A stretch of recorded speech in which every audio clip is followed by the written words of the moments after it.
En 8 días tenemos elecciones aquí en Colombia, ¿sí?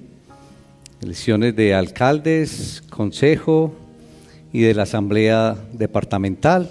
Y hay otras 2, creo que arandelas más para elegir. La cuestión es, ¿realmente nosotros qué miramos en la persona en la que vamos a depositar el voto? Un candidato nos ofrece algo, otro candidato nos ofrece otras cosas. Realmente cuando nos sentamos a evaluar lo que nos ofrece el uno, lo que nos ofrece el otro, o más bien, ¿qué seguridad nos brinda uno y qué seguridad nos brinda el otro respecto al futuro que pueden traer estos personajes? Y de pronto mirando hacia el pasado, quizás muchos de nosotros hemos estado indiferentes en la elección de los gobernantes, hasta donde eso es bueno, pero si nos quejamos.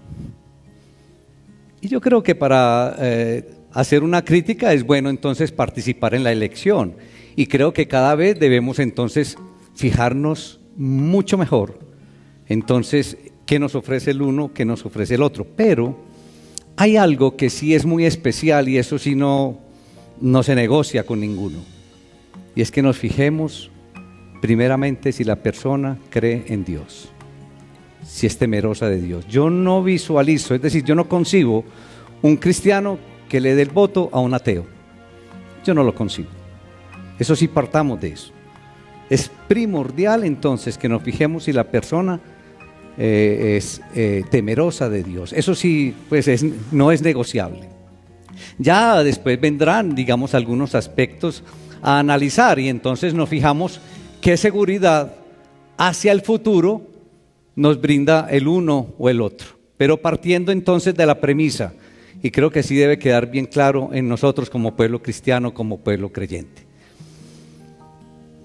Y el Señor nos tiene hoy una porción de la palabra precisamente donde vamos a encontrar entonces un personaje que nos ofrece algo, otro personaje que nos ofrece otras cosas, y entonces vamos a tomar, o cada uno de ustedes o cada uno de nosotros tomaremos la elección entonces por cuál camino nos vamos, cuál nos conviene más, cuál nos presenta mayor seguridad para el futuro.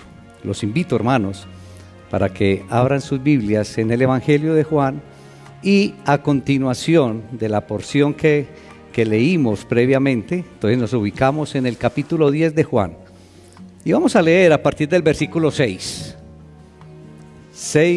al 11. Leo la palabra, hermanos, en el nombre del Padre, del Hijo, del Espíritu Santo. Amén. Esta porción es cortica. Yo le pediría de todo corazón, pónganse en pie. Vamos a leer la palabra de Dios y vamos a mostrar entonces una total reverencia, no solamente hoy, hermanos. Tengan por costumbre en su corazón, cada vez que vayan a escuchar palabra de Dios, pónganse en pie.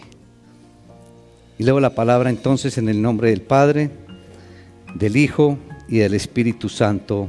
Amén. Esta alegoría les dijo Jesús, pero ellos no entendieron qué era lo que les decía. Volvió pues Jesús a decirles: de cierto os digo, yo soy la puerta de las ovejas.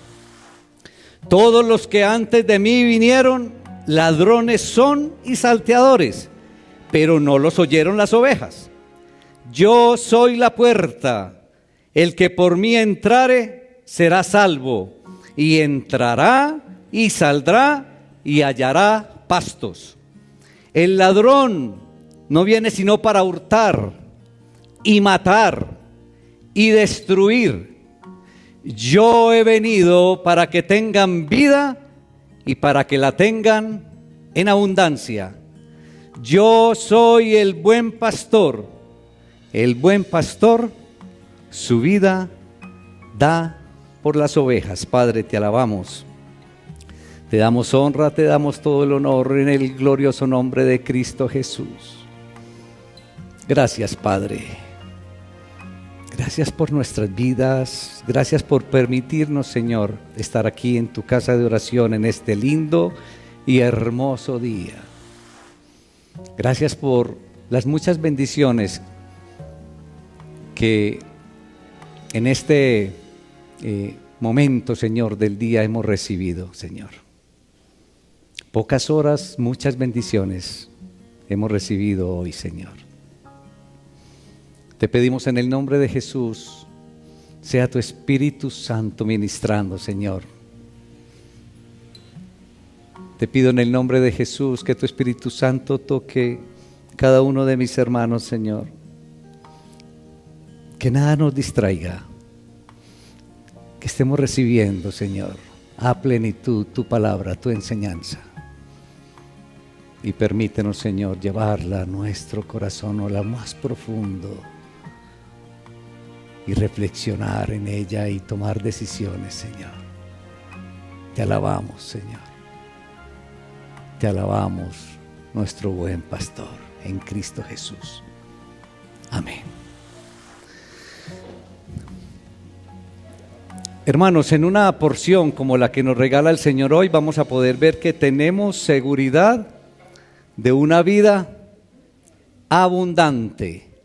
Aquí me colocó el hermanito vida eterna y bueno, también cabe una vida abundante, una vida eterna. Y esta porción de la palabra de hoy viene entonces, como acabamos de ver, después de la parábola del redil.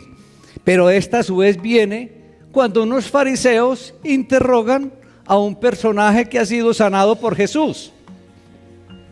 Entonces, para que nos vamos ubicando entonces la secuencia. Un personaje es ciego de nacimiento, el Señor lo cura y lo toman estos fariseos pues y empiezan a interrogarlo.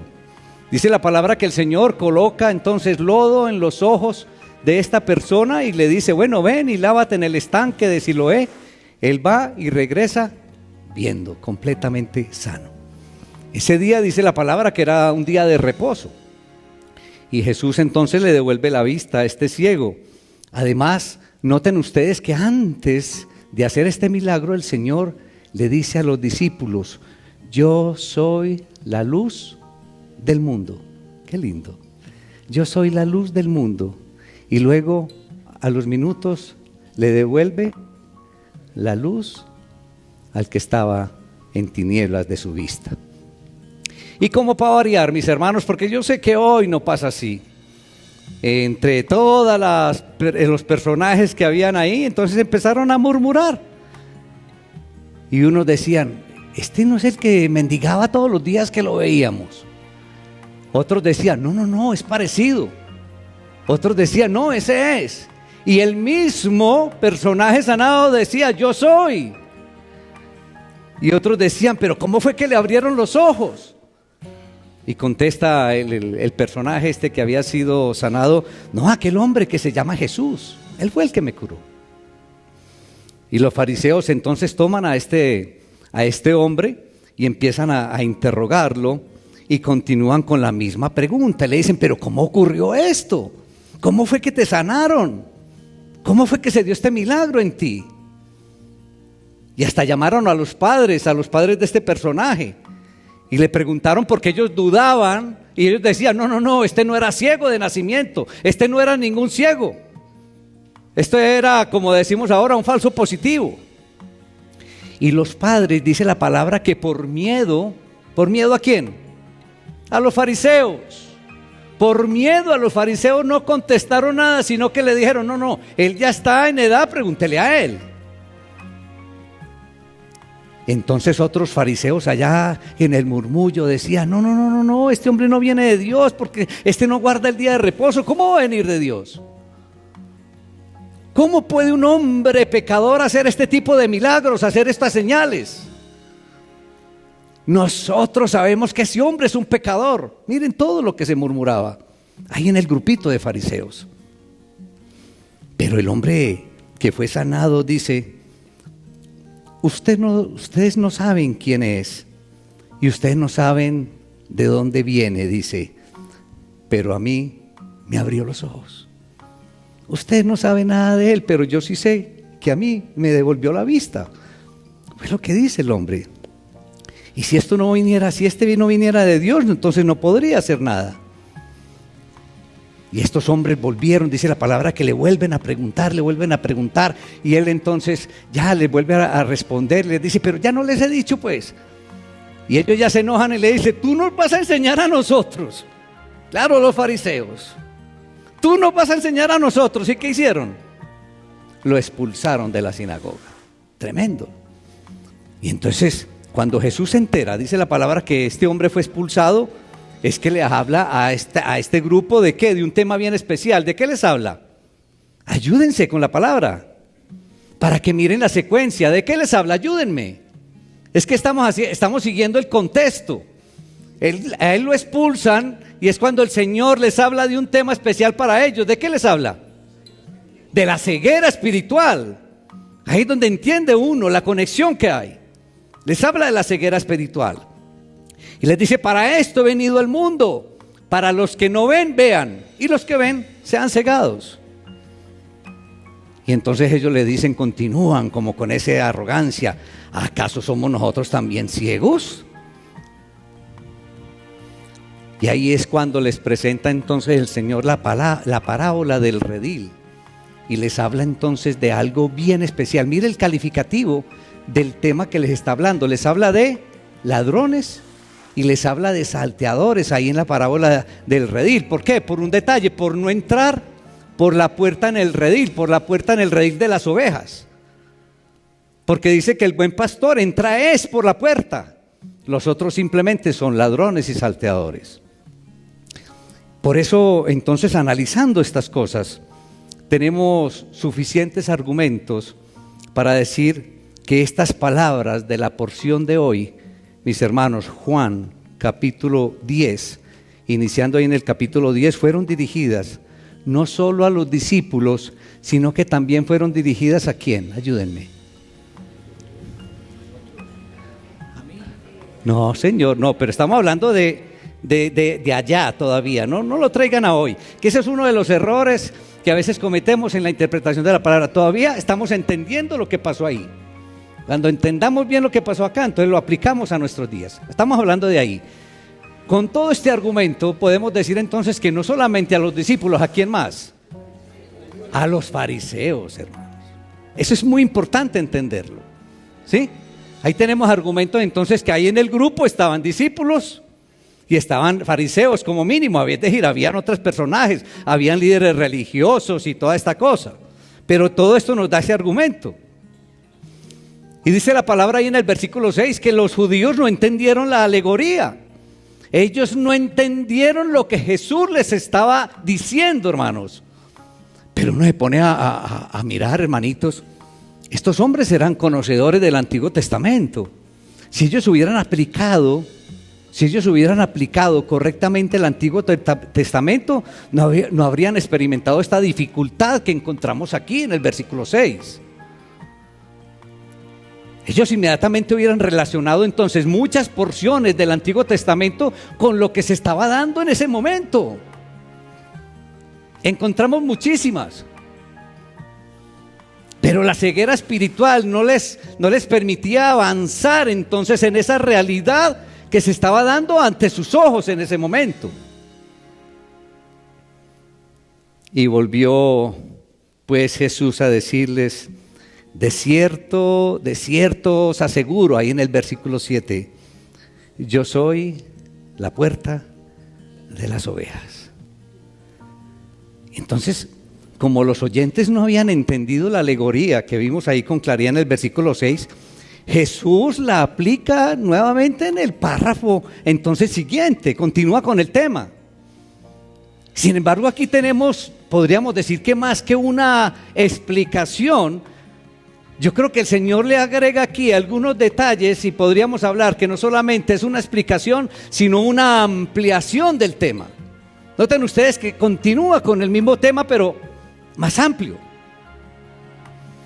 Y lo que les quiso aclarar Jesús era que Él, Jesús, era el único por medio del cual se puede tener el acceso legítimo. Es el único. Eso era lo que quería decirles. Simplemente que no había otra entrada. Y continúa Jesús diciéndole: y todos los que vinieron antes de mí son ladrones y salteadores, pero no los oyeron las ovejas. Cuando uno lee estos versículos, el 7 y el 8, estos versículos como que dan una explicación, digamos, hasta hermosa. Yo diría que no solamente amplia, sino más hermosa, de los versículos 1 y 2 del capítulo 10. Noten ustedes que tiene la misma relación, pero tiene como una explicación hermosa. Y a la luz de esta interpretación que le pudiéramos dar a esos versículos y que Jesús mismo proporciona aquí, pues podríamos como hablar con palabras nuestras o parafrasear los versículos 1 y 2 de la siguiente manera. Os aseguro, con toda certeza, ojo que estamos parafraseando los versículos 1 y 2, que el que no entra en el redil por fe en mí, así podríamos parafrasear esos versículos, y por elección mía, sino que entra en forma ilegítima, esa persona es un ladrón y es un salteador. Por esto todos los que vinieron antes de mí son ladrones y salteadores. Entonces Jesús, como único pastor bueno, porque eso es lo que está haciendo, identificándose ahí como el pastor bueno, se contrasta muy claramente con todos los que habían venido antes de él. Entonces uno se pregunta, los que vinieron antes de él, y uno diría, bueno, aquí se refiere a los profetas del Antiguo Testamento y de pronto a Juan el Bautista, como si hubieran sido ladrones y salteadores. ¿Creen ustedes que daría lugar esa interpretación? No da lugar ahí, no hay motivo. Es decir, no merece comentarse eso. Uno podría también pensar que él se está refiriendo a los falsos mesías que habían surgido antes del comienzo del ministerio de Cristo, pero digamos que tampoco, es decir, se ve como poco realista, porque nada se menciona de los mesías estos digamos, en el contexto. Pero sin lugar a dudas, según todo el contexto que hemos leído y que hemos mirado, y mirando también la situación, mis hermanos, Jesús piensa aquí que los hombres que tiene al frente, entonces son de los que Él habla.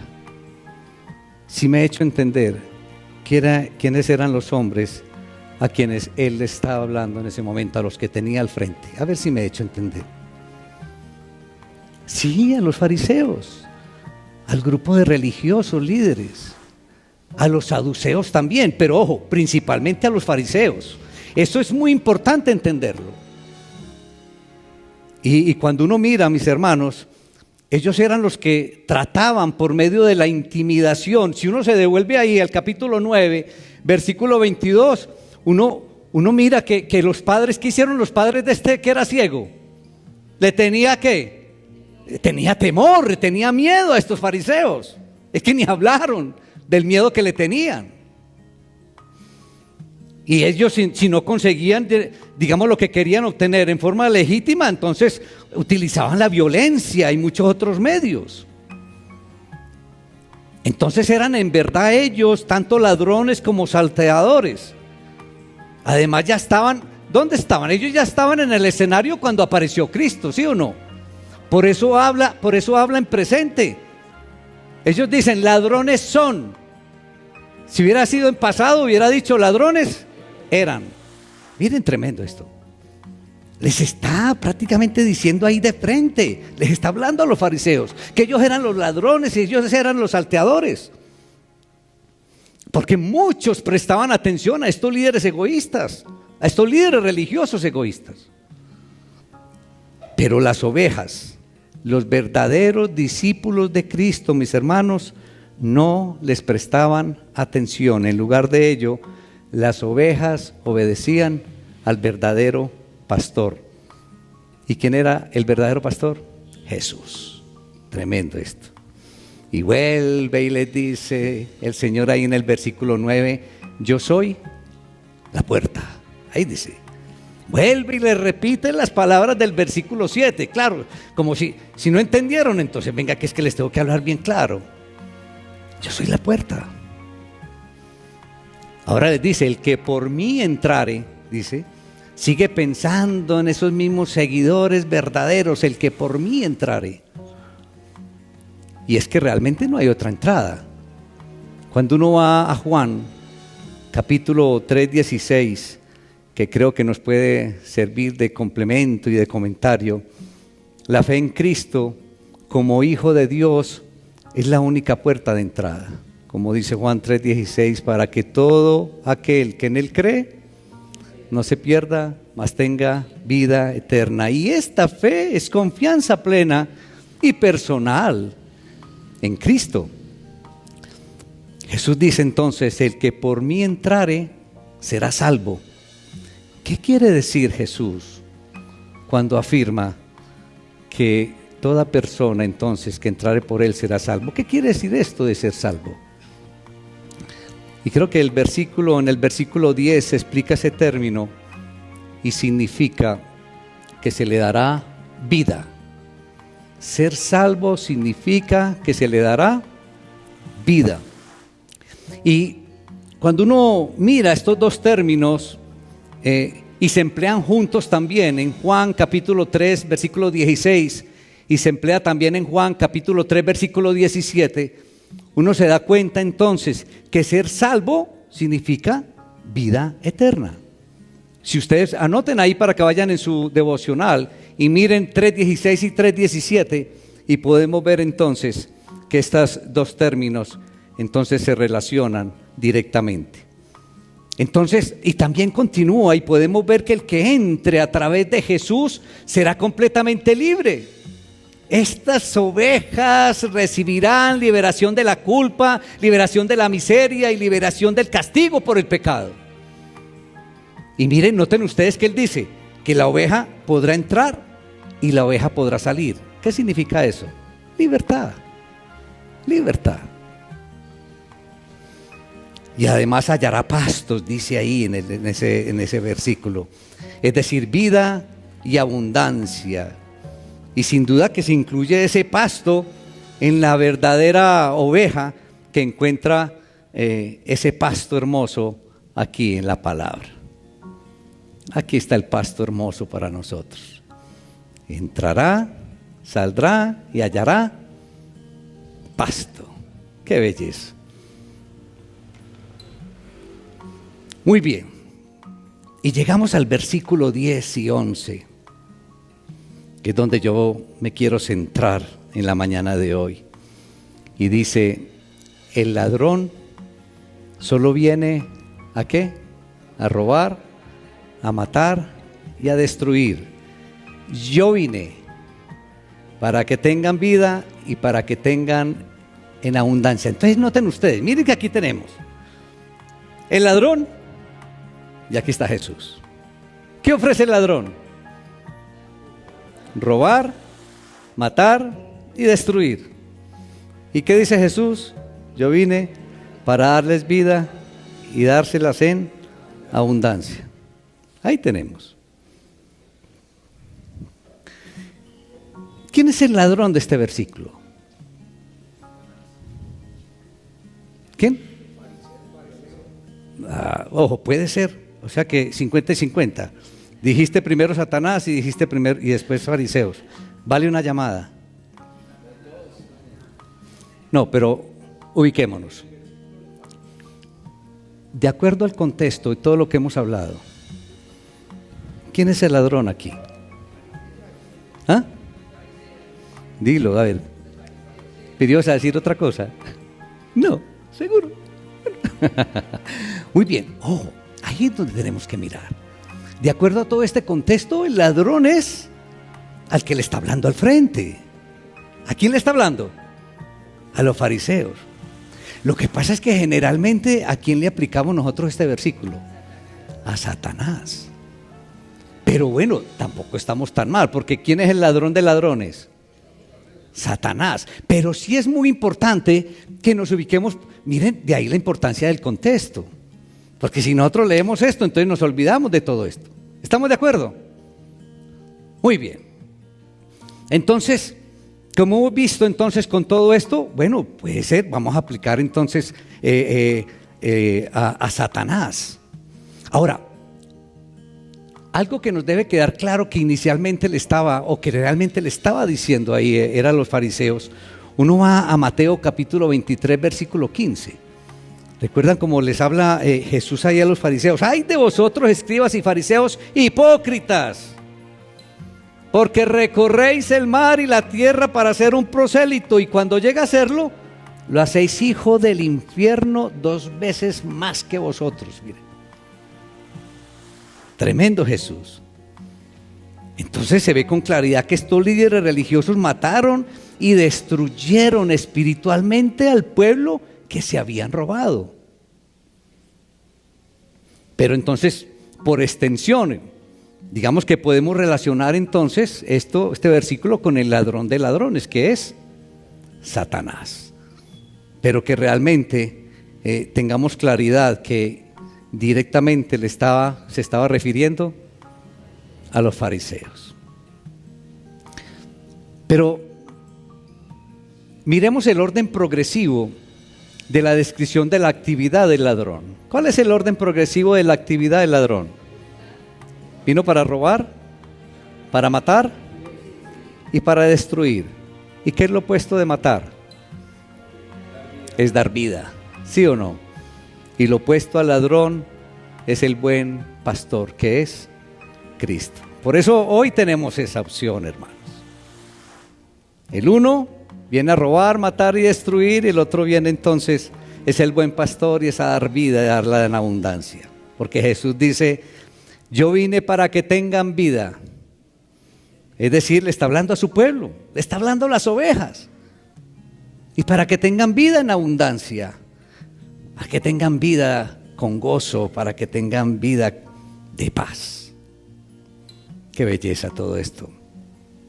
Pero iglesia, este pasaje pone de manifiesto 2 situaciones o de contraste, más bien las intenciones del buen pastor, y las contrasta con las intenciones del ladrón, ¿cierto? Y creo que podemos obtener varias observaciones interesantes. Podemos ver varias observaciones interesantes que se desprenden entonces de los diferentes objetivos que cada uno busca, porque el ladrón busca un objetivo, ¿sí?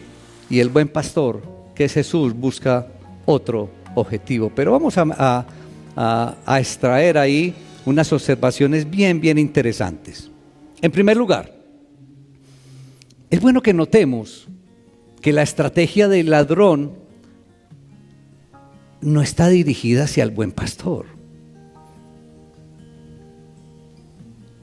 Porque, ¿saben una cosa? Yo creo que debemos reflexionar profundamente, porque muchas de las creencias de nosotros como cristianos, y estamos manifestando, es que Satanás entonces está en una batalla cósmica contra el soberano creador. Eso es lo que muchos decimos. No, es que Satanás está en una batalla cósmica con el soberano creador, luchándose en tregua hasta el desenlace final. Y creo que esta idea o esta perspectiva debemos de revisarla cuidadosamente. Puesto que Dios es el creador y Satanás es ¿qué? Un ser ¿qué? Es un ser creado. Ojo, que es la primera interpretación que debemos. Entonces uno pensar que Satanás está enfrentando contra su creador, eso es como de pensar que una hormiga va a poder luchar contra un elefante. Así de ese tamaño. Es más, yo creo que podría ser contra otro mucho más gigante. Entonces, este enemigo levantarse contra Dios, no creo que da lugar. La presa, ojo, la presa contra la cual el diablo, Satanás, se avalancha, mis hermanos, son aquellos que han sido creados a imagen y semejanza de Dios. Entonces yo pregunto, ¿hay alguien aquí creado a imagen y semejanza de Dios? Entonces, hermanitos, ustedes son la presa de Satanás. Ustedes son, nosotros todos somos donde Satanás tiene los ojos puestos. No, él no está en una batalla cósmica con Dios. No. Él tiene los ojos puestos en todos y cada uno de nosotros. Nosotros somos las presas que quiere agarrar Satanás. Eso no se nos puede olvidar. Tú eres la presa que quiere agarrar y devorar Satanás.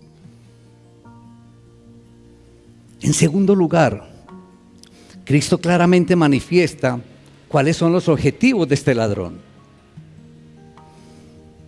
Y él no ha venido, el ladrón no ha venido para distraernos momentáneamente ni para divertirnos, no, ni para hacer de alguna manera difícil nuestra existencia, ni tampoco pretende, ¿cómo llamarlo?, subyugar nuestras vidas. Él es un enemigo que tiene planes, ojo, pero mucho más contundentes que eso. Él no descansará hasta que haya concretado totalmente la destrucción total de la persona. Satanás no va a terminar hasta que te destruya totalmente. No se te puede olvidar eso. Eso es lo que él pretende. Eso es lo que él tiene como plan. No se te puede olvidar.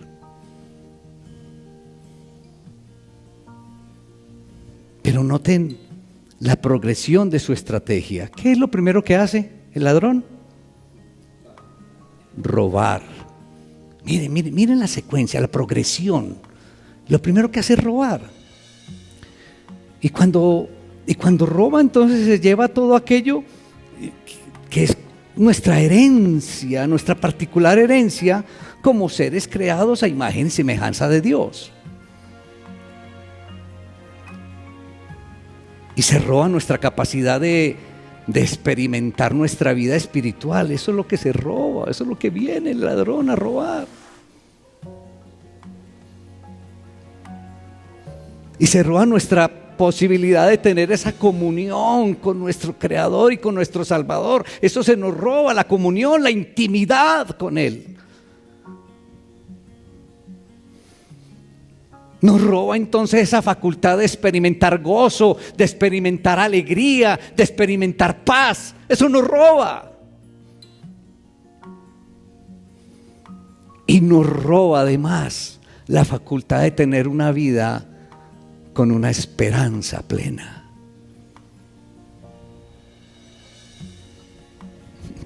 Y la ausencia de estas cosas, iglesia, nos produce terribles estragos en nuestra propia identidad, hermanos, y nos conduce a una vida plagada de conflictos y de dolor y de amargura. Y en una segunda etapa, este ladrón lo que se propone es la muerte de la persona. Es decir, que la vida tal cual la ha creado Dios deje de existir. Pero más aún no descansará. Porque es que el objetivo final de este ladrón, mis hermanos, es la destrucción del ser humano. Y tenemos que entender que aquí no estamos hablando de la muerte física, porque muchos de nosotros dirán, pero es que a mí no me ha tocado. El enfoque de él es la muerte eterna. Y sí que tenemos que tener cuidado. Entonces miren la progresión. Robar, matar, nos quiere hasta darnos la destrucción o tener la destrucción de todos nosotros. Y miren, ¿saben una cosa? Y a veces le caemos tan fácil en el juego a este ladrón. Un método que le da mucho resultado al ladrón, a Satanás, para robarnos y desviarnos y podernos matar y destruir, es tratar de que en nuestra mente lo veamos a él como débil, tratar de que nosotros lo veamos como alguien imaginativo, como alguien que no existe, como incluso como alguien con el que podemos jugar. Es una estrategia que él tiene y que le funciona, y nosotros caemos en el juego. Y entonces, hermanos, vemos en el común, vemos a un club deportivo diciendo: es que somos los Diablos Rojos. No, pues. Y entonces vemos algunos municipios donde celebran entonces las fiestas porque son las fiestas del diablo. Y nosotros como creyentes vamos a disfrutar las fiestas del diablo. Y municipios que creyentes celebrando las fiestas del diablo. Y entonces viene y él ahora entonces una fiesta el 31 de octubre y entonces nosotros le caemos: ay, no, es que mi hijo y mi nieto es que se disfraza de angelito. Ay, tan bonito, es que eso no tiene ningún problema. ¿Cómo que no? Estás en la fiesta de Satanás, en la fiesta del ladrón. Entonces nos hace ver esto, entonces, que es inofensivo, que es nuestro amigo y que podemos entonces charlar con él. Saliendo de mi casa yo veo una persona que manda mensajes, y no, la más espiritual, y tiene su casa completamente llena de brujas. A eso me refiero, que es una estrategia que usa y que le funciona, y nosotros le caemos en el juego.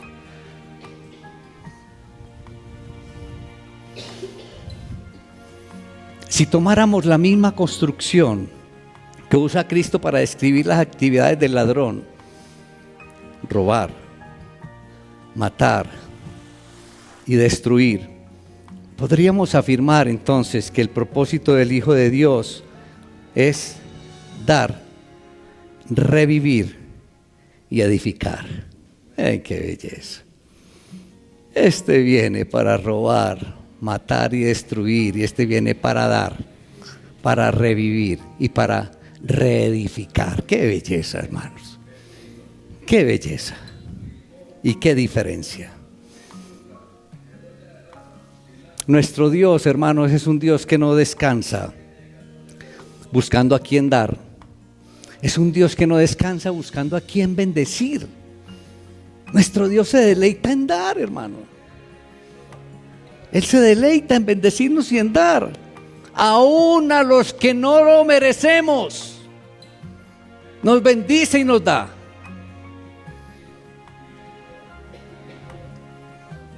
Y a este acto de bendecir se le suma entonces el deseo de dar vida, de otorgar vida, y de hacerlo de una manera especial, de dar vida en abundancia.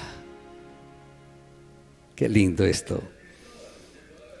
Y con esto entendemos, hermanos, que Dios desea que vivamos a plenitud todas las dimensiones de la vida que Él nos ha dado, lo que incluye una expresión más sublime, que es la espiritual.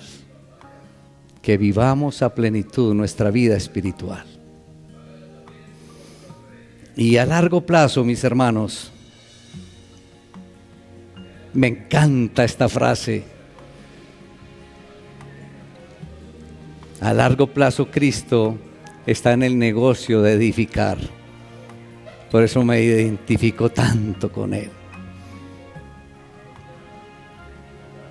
Pero de edificar para sí un pueblo santo y un reino de sacerdotes. Y eso es para ustedes, para todos nosotros, iglesia. A largo plazo Él quiere edificar un pueblo santo y un pueblo de sacerdotes. ¿Y qué tal? Entonces, ¿en cada uno de ustedes aplica un pueblo santo y de sacerdotes? Somos seres, hermanitos, somos seres con un destino eterno, y hacia ese destino eterno nos conduce el buen pastor que nos presenta el Señor a través de la palabra. Somos seres de un destino eterno, somos seres de una vida eterna, hermanos. Pero yo te invito para que reflexiones un poco y piensa ¿Tú vives una vida abundante en el Señor? ¿Cómo es tu relación con Dios? ¿Tienes una vida abundante con el buen pastor?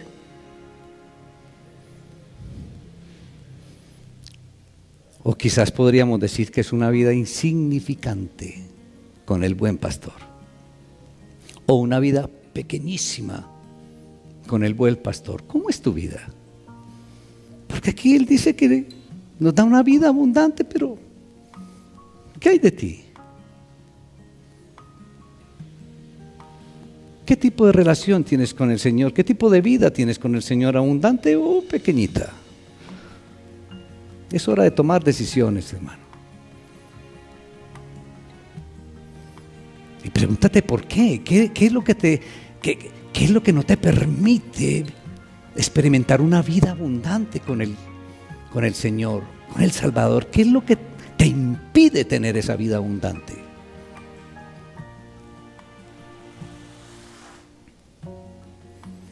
Y piensa también cómo puedes experimentar entonces, de qué manera puedes experimentar una vida más abundante con el Señor o en el Señor. ¿Qué tienes que hacer? Toma decisiones.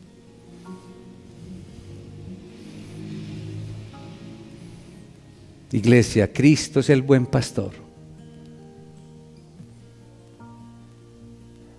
Y el carácter excelente de este pastor se manifiesta sobre todo que el buen pastor da la vida por sus ovejas. Y de hecho, el buen pastor dio la vida por cada uno de nosotros. El buen pastor dio la vida por ti. ¿Qué vas a hacer? ¿Cómo le vas a corresponder al Señor? ¿Qué vas a hacer para vivir una vida más abundante con el Señor?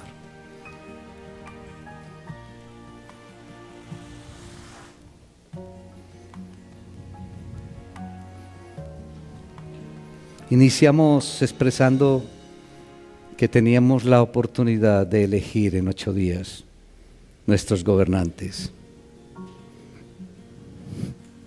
Hoy, ¿a quién vas a elegir? Porque yo sé que todos ustedes van a decir, claro, yo quiero elegir el buen pastor por lo que me da, por lo que me representa, pero ¿y entonces? ¿Qué compromiso tienes con el buen pastor? ¿Qué tipo de vida experimentas con el buen pastor? Piensa qué decisiones debes tomar en tu vida para caminar de la mano con el buen pastor. Y el buen pastor da la vida por sus ovejas. El buen pastor te quiere dar. El buen pastor te quiere bendecir. El buen pastor te quiere revivir. El buen pastor tiene cosas maravillosas para cada uno de nosotros. Padre, te alabamos, te damos honra, te damos toda la gloria en el poderoso nombre de Cristo Jesús. Oh, buen pastor, gracias porque tienes cosas maravillosas para nosotros, para tu pueblo. Permítenos entender, Señor, todo lo bueno que tienes para nosotros, Señor. Permítenos corresponderte con un poco de tu amor. Permítenos corresponderte con un poco de lo que tú nos quieres dar y bendecir. Permítenos, Señor, construir contigo, Señor, y a través de ti. Y permítenos muy especialmente, te lo pedimos en el glorioso nombre de Cristo Jesús, identificar con claridad el propósito del ladrón y no permitir, Señor, de ninguna manera que tenga acercamiento a nosotros que caigamos en los diferentes juegos y estrategias que Él utiliza para ser de obstáculo en nuestra vida cristiana. Permítenos, Señor, siempre mantenerlo con la claridad de lo que significa y de lo que quiere hacer y a lo que viene, a lo que vino. A robar, matar y destruir.